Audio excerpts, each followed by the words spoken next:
abundance. The power of the prophet's wisdom began to penetrate my understanding, and the doors of tomorrow opened by invisible means as I walked toward my destiny with his voice reverberating within me. Visions flooded my solitude like waves from unknown seas crashing on the shores of my soul. By night I received messages not meant for my days. Often I woke with prophetic dreams that had burned their way through to my memory, as if some intelligent light from a distant star was seeking a haven in my heart.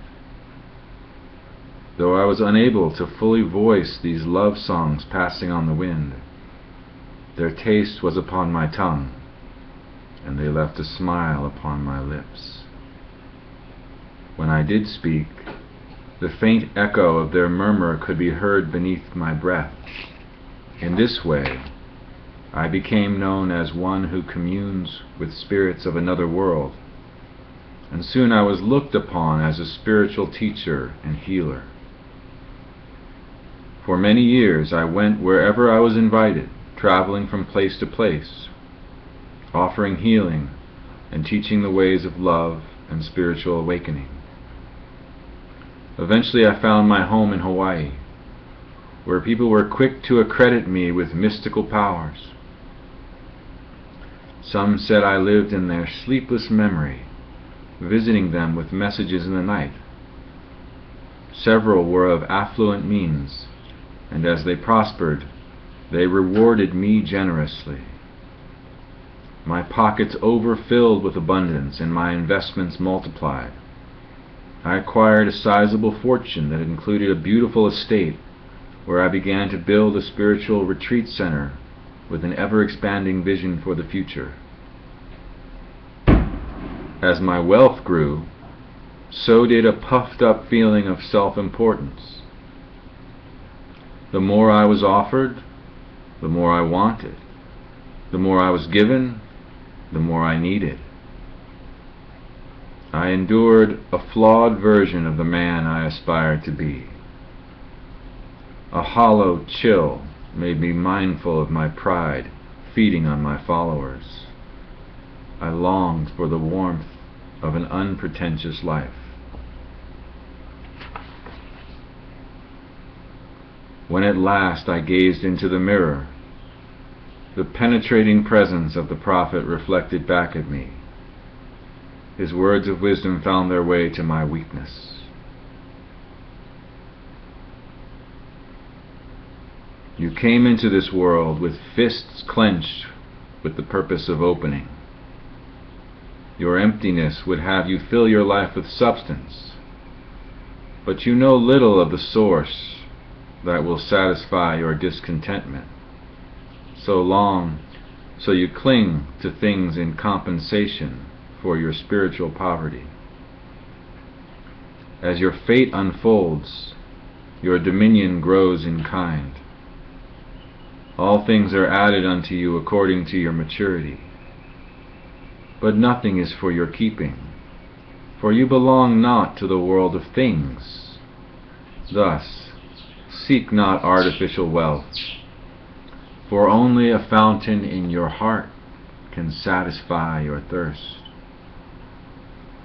Prosperity is a fickle friend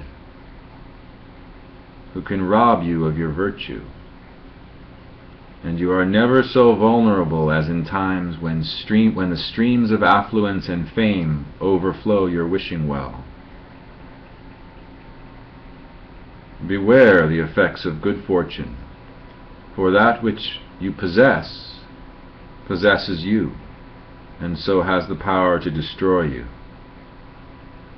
Under the burden of excess, your innocence is too easily crippled with pride.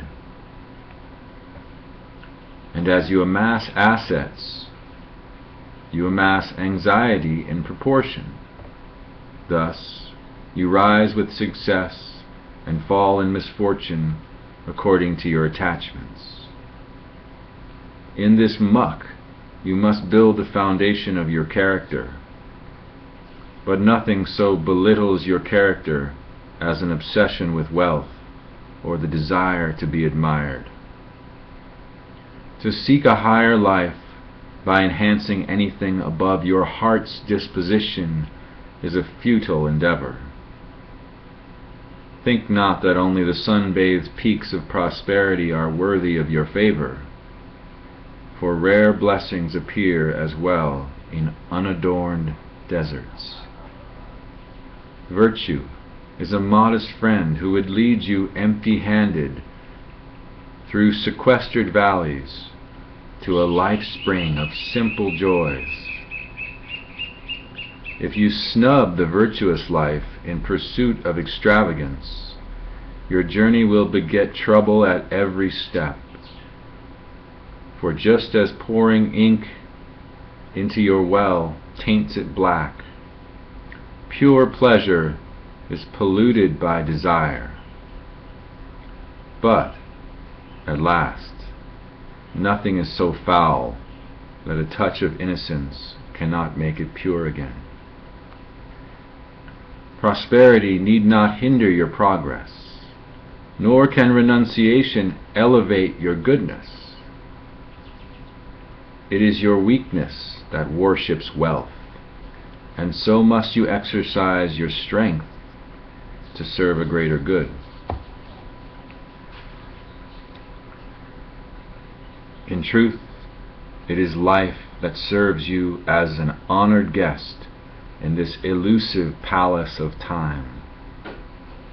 Only a fool would try to hoard the intangible whispering of the hours, while through a generous heart the drone of days turns to sweet music. Give that you may know the joy of giving, for when your time is done, all that you have not given will be lost. Through the bounty of your kindness, the pauper in you is christened a prince. Generosity is your crowning jewel, well worth the cost of 100 million desires.